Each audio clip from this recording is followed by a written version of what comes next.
வணக்கம் ஃப்ரெண்ட்ஸ். ராஜ்மதின்னு ஒரு பகிர்ல உங்களை சந்திக்கிறதுல சந்தோஷம். அசை போடுதல், அதாவது என்னன்னா சாப்பாடு அசை போட்டு சாப்பிட்றதுலேருந்து தாங்க எடுத்து வைக்க வந்தேன். என்ன மென்று சாப்பிட்றதுன்ற சாப்பாடு சாப்பிடும்போது நம்மளுக்கான சாப்பாடு ஜீரணமாகும். அதுதான் எடுத்து வைக்க வந்திருக்கேன். என்னன்னா சாப்பிடும்போது நிறைய பேர் டைம் இல்லைன்னு சொல்லிட்டு வேக வேகமாக சாப்பிடுவாங்க. நிறைய பேர் அது பழக்கமாகவே கொண்டு இருக்காங்க, சாப்பிடும்போது இவ்வளோ நேரமாக எடுக்கிற சாப்பிட்றதுக்கு அப்படின்னு சொல்லிட்டு.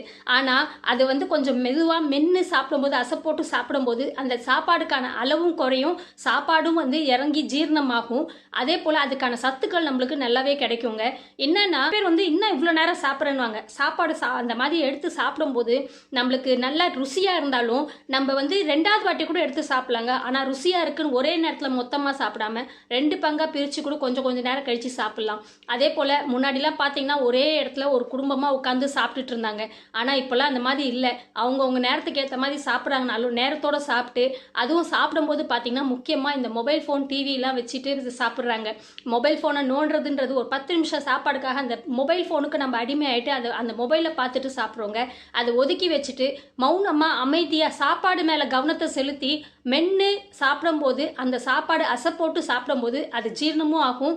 நம்மளுக்கு பின்னாடி வர காலகட்டத்தில் நம்ம அதுக்கான பக்க விலைகள் பார்க்கவே வேண்டியது இருக்காதுங்க. மீண்டும் ராஜ்மதின்னு ஒரு பகிர்ல உங்களை சந்திக்கிறேன். Until then bye from Rajmathi. நன்றி, வணக்கம்.